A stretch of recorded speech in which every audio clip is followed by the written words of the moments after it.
Welcome student. BSc part third dynamics के बाद आपका आर्टिकल चल रहा था स्टैटिक्स, जिसमें पेपर आपका ये थर्ड का पार्ट है। उसके लास्ट टर्न पे कुछ एक आर्टिकल कराए गए थे जिसमें आपने कैटेगरी का इस तरह से पैराबोला के रूप में समीकरण निकाला था। ध्यान हो तो जिसका मान आया था x square is equal to 2c into y minus c, जो कि पैराबोला को प्रदर्शित करता है। कैटेगरी का अक्ष, नेक्स्ट लीजिए इसकी प्रॉपर्टीज, कुछ परिभाषाएं। निम्नतम बिंदु सी से गुजरने वाली ऊर्ध्वाधर रेखा को कैटेगरी का अक्ष कहते हैं। इसको इसका अक्ष कहेंगे कैटेगरी का, ठीक है। कैटेगरी का प्राचल, ये क्या है, पैराबोला क्या है, पैराबोला की आपको एक तरह से प्रॉपर्टी बता रहे हैं। सी इसका, स्मॉल सी इसका कैटेगरी का प्राचल पैरामीटर कहलाता है। कैटेगरी का शीर्ष, कैटेगरी का शीर्ष निम्नतम बिंदु सी, निम्नतम बिंदु सी का निर्देशांक क्या है, स्मॉल जी, एक्स कोऑर्डिनेट और वाई कोऑर्डिनेट क्या है, स्मॉल सी। 0c इसका कैटेगरी का शीर्ष कहलाता है। Directrix of an category, category का निम्नतम बिंदु सी से स्मॉल सी गहराई पर क्षैतिज रेखा अर्थात एक्स अक्ष कैटेगरी का नियता कहलाती है। नेक्स्ट है कैटेगरी का नाभिलंब। नाभिलंब के लिए समीकरण आई थी x square is equal to 2c into y minus c, अर्थात नाभिलंब हो गया 2c, नाभिलंब बराबर 2c बराबर 2t0 अपॉन w। कैटेगरी की विस्तृति स्पान, निलंबन बिंदु a तथा b एक ही क्षैतिज रेखा पर हैं तो इसकी बीच की दूरी को कैटेगरी की विस्तृति या अपन स्पान कहेंगे। कैटेगरी का झोल, कैटेगरी की विस्तृति AB से शीर्ष C की गहराई को कैटेगरी का झोल या आगमन कहते हैं। नेक्स्ट ले रहे हैं अपन आर्टिकल, इसमें प्रॉपर्टीज ऑफ कैटेगरी।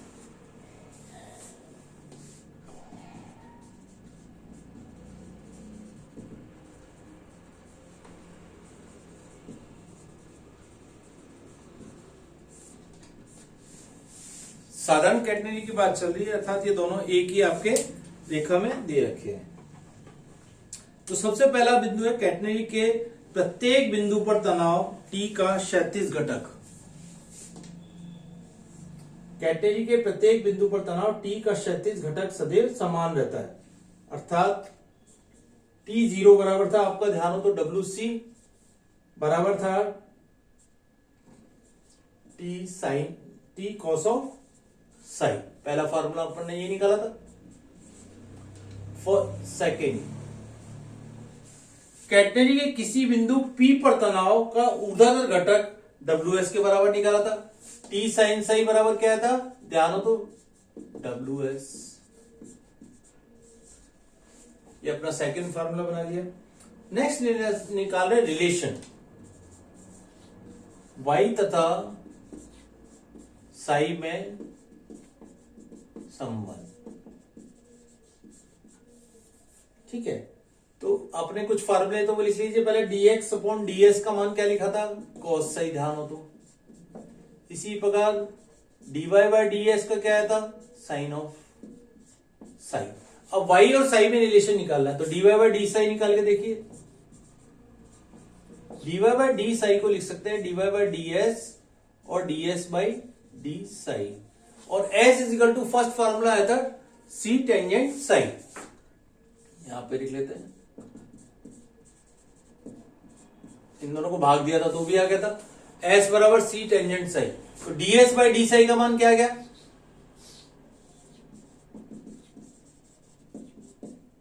तो ds बाय डी साई आ गया c सेक स्क्वायर साई, रख दीजिए यहां पे। और dy बाय ds का मान क्या रख दिया अपन ने, साइन ऑफ साई, और इसका मान रख दिया ds बाय डी साई का c सेक स्क्वायर साई, ठीक है।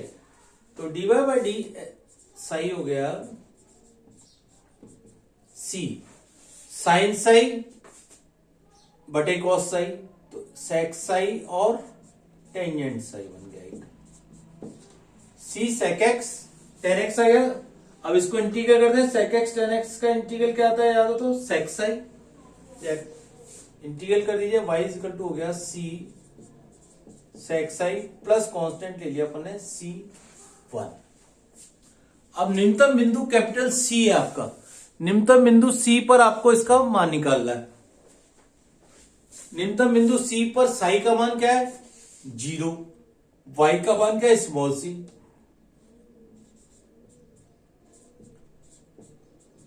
Eight C y equal to C और साई इक्वल टू 0, तो रख दीजिए साई का मान 0 गया तो ये 1 हो गया, C से C भी कट गया तो विच इंप्लाइज C1 का मान हो गया आपके पास 0। तो तीसरा रिलेशन आ गया y equal to C sec of Sai.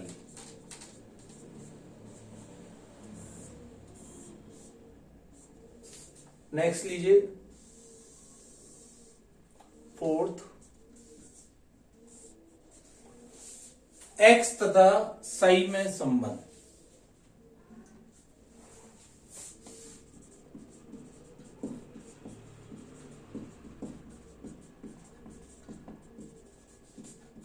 जैसे अपन ने ये d y by d psi निकाला था, ऐसे ही d x by d psi निकाल लीजिए।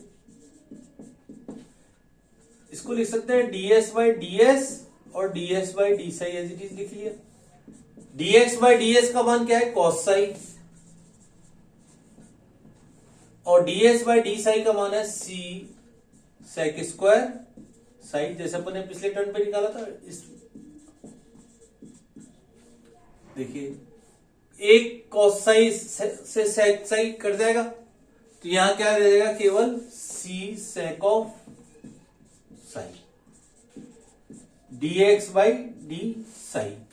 अब क्या करें इंटीग्रल करते हैं, सेक एक्स का इंटीग्रल क्या होता है log of sec x plus x, तो एक्स इक्वल टू हो गया c log sec psi plus tangent of psi plus constant ले लिया अपन ने C2। ठीक है, बिंदु C कैपिटल C पर x इक्वल टू है 0 और साई भी है आपके पास 0।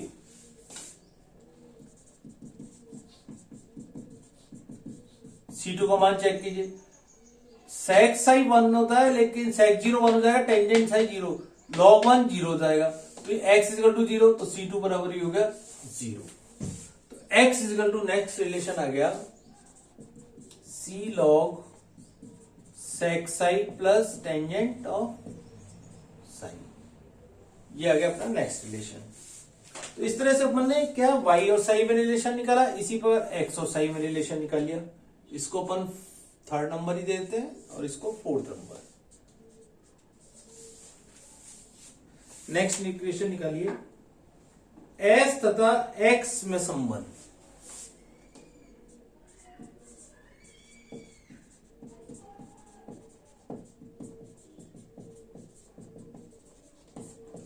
अब s और x में आपको एक रिलेशन निकालना है,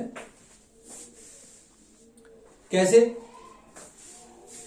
s इज इक्वल टू है आपके पास c टेंजेंट ऑफ साई, उस वाले मेथड से निकालेंगे।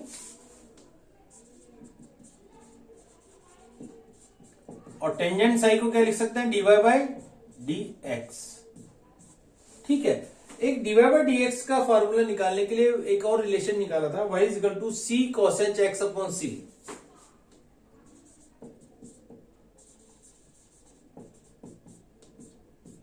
तो इससे dy बाई डी एक्स निकाल लीजिए, यहां रख दीजिए y इक्वल टू है c cos h x upon c, dy by d x निकाला तो इसका मान क्या आएगा, डिफरेंशिएट कर दे, c sine h x upon c बटे c, c से c भी कट जाएगा, तो ये रह गया sine h x upon c, यहां रख दीजिए। s इक्वल टू हो गया c sine h x upon c, ये आ गया s तथा x में संबंध। इसको फार्मूला 5 बना दीजिए। नेक्स्ट ले अपन s तथा y में संबंध छठा।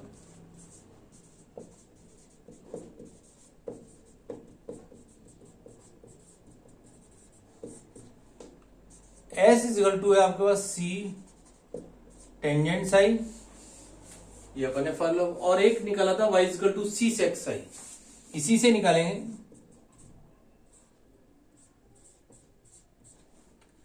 ठीक है, s square minus y square करके देखिए, या y square minus s square निकाल लिए जिससे माइनस नहीं आए।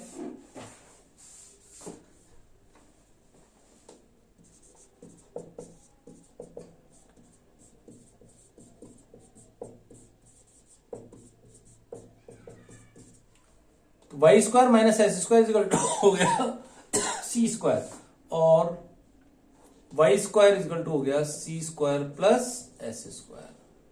नेक्स्ट रिलेशन अपना आ गया,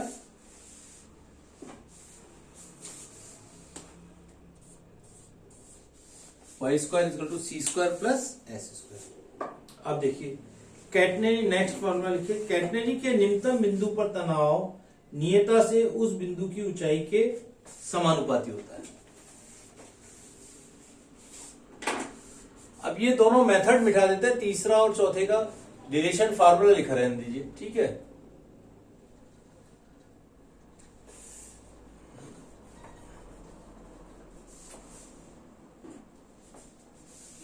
अपना है था x बराबर c log of sec psi plus tangent of psi. ठीक है, इसका भी अपन ये वाला फार्मूला, ऊपर वाला रिलेशन मिटा देते हैं,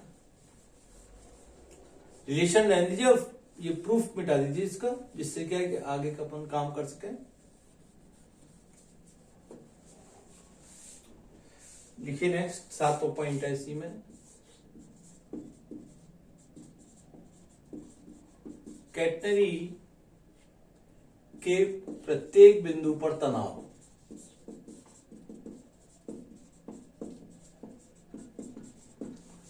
ठीक है, प्रत्येक बिंदु पर तनाव निकालना है। जैसे सबसे पहला फार्मूला है था T cos psi equal to T naught, और टी नॉट का मान क्या लिखा था अपन ने, डब्ल्यू सी, या टी इक्वल टू क्या है, W C sec of psi. अब सेक साई क्या बन गया, देख रहे हो, तीसरे वाले फार्मूले से W इंटू वाई, डायरेक्ट हो गया यहां से। तो अपन यहां लिख सकते हैं कैटनेरी के किसी बिंदु पर तनाव,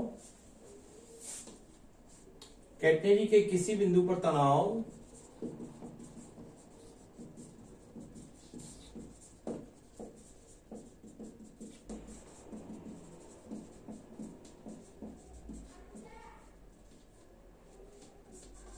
पर तनाव नियता से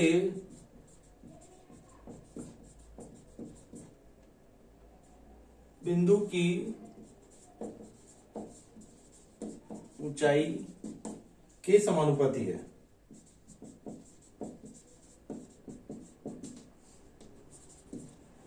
ठीक है, नेक्स्ट मेन रिलेशन निकालिए, एक्स वाई तथा एस में संबंध,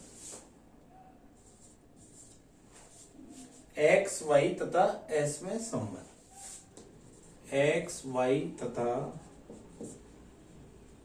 एस में संबंध, इन फार्मूले से निकलेगा। ठीक है, एस बराबर अपन ने सबसे पहले क्या निकाला, सी टेंजेंट साई। ठीक है, और वाई बराबर क्या निकाला था, सी सेक साई, और x बराबर क्या है, c log sec psi plus tangent of psi. ये अपन ने एस बराबर c tangent psi first, third और फोर्थ को काम में लिया। ठीक है, 1, 3 और 4 से, 1, 3 और 4 को काम में लिया यहां पर 8वें फार्मूले में। अब क्या करें, इसमें मान रख दें, x बराबर हो गया सी लॉग सेक साई, सेक साई की वैल्यू क्या रख दे, y अपॉन सी, और टेंजेंट साई की s अपॉन सी। s बराबर c log y plus S बटे सी, एक तरह से लॉग को हटाना है, तो ये आ गया s plus Y is equal to E raise to x upon C, S plus Y और एक सी से मल्टीप्लाई भी होगा। S plus Y is equal to आ गया सी ई रेस टू एक्स अपॉन सी। ये अपना फार्मूला बन गया। एक और फार्मूला आ गया 8वां।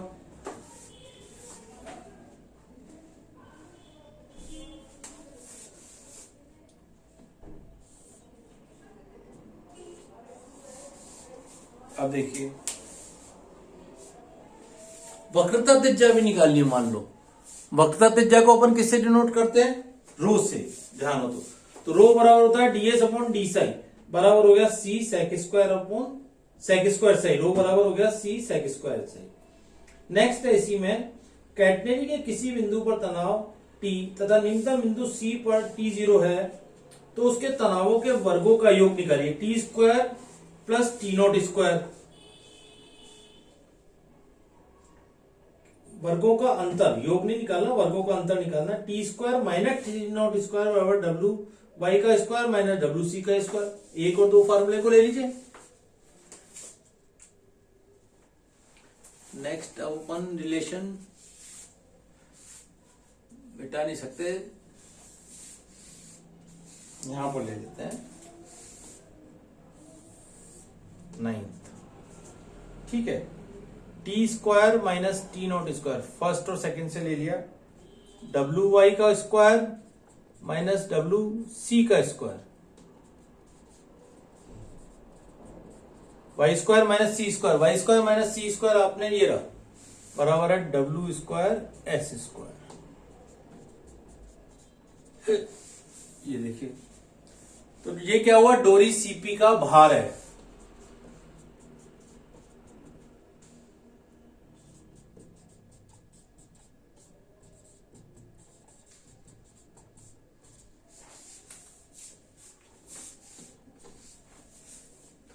तो इसके फार्मूले बहुत सारे हैं, आपको ये सभी फार्मूले एक जगह लिख लीजिए क्योंकि अब क्वेश्चन जब सॉल्व करेंगे इन फार्मूलों का यूज होगा आपको।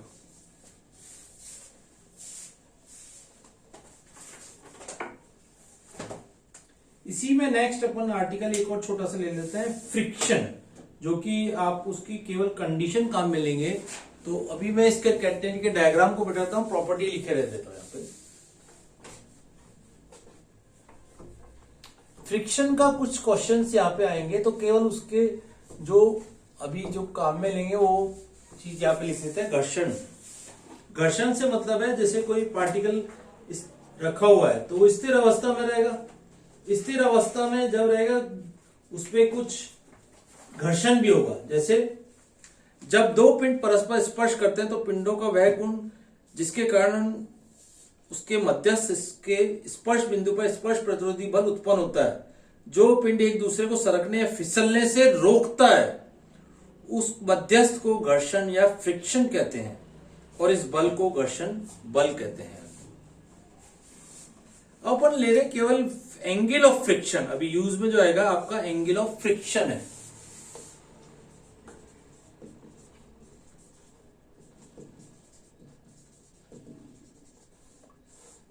फ्रिक्शन घर्षण का गुणांक कोण। जैसे कोई पार्टिकल यहां रखा हुआ है आपके पास, ये सबसे पहले इसका वेट ले लिया। अब ये संतुलित अवस्था में, तो संतुलित अवस्था ये इसका रिएक्शन हो गया, ये इसका अपन ने P फोर्स ले लिया और ये इसका ले लिया अपन ने F फोर्स।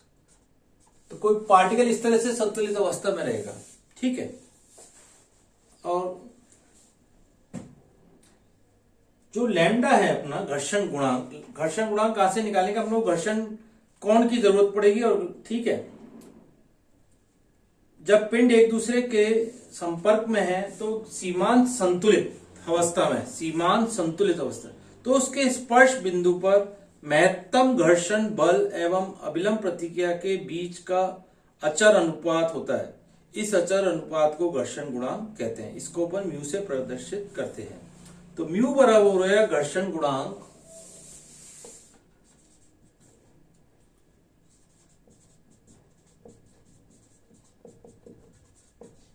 इक्वल टू महत्तम घर्षण बल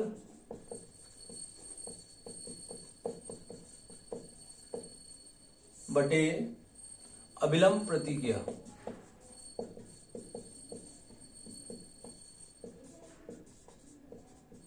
बराबर हो गया एफ अपॉन आर, तो which implies F is equal to हो गया म्यू इंटू आर। ठीक है,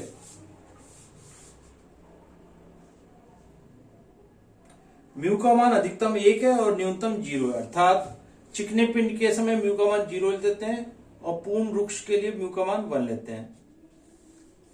अब एस जो मान लिया, इसका परिणामी प्रतिक्रिया ले ली, मान लीजिए ये एस, और ये इसके साथ लैम्डा कोण बना दिया। एस परिणामी प्रतिक्रिया है जो एस आर तथा एफ का परिणामी है। अब ऊर्ध्वाधर और क्षैतिज घटकों कर दीजिए, s cos lambda is equal to r हो गया, s sine lambda is equal to f हो गया। यहां पे लिख लें s cos lambda is equal to s r और s sine lambda is equal to क्या आ गया एफ, और एफ का मान क्या है आपके पास म्यू आर। टेंजेंट लैम्डा भाग दे दीजिए एक तरह से, टेंजेंट लैम्डा इजकल टू हो गया आपके पास म्यू।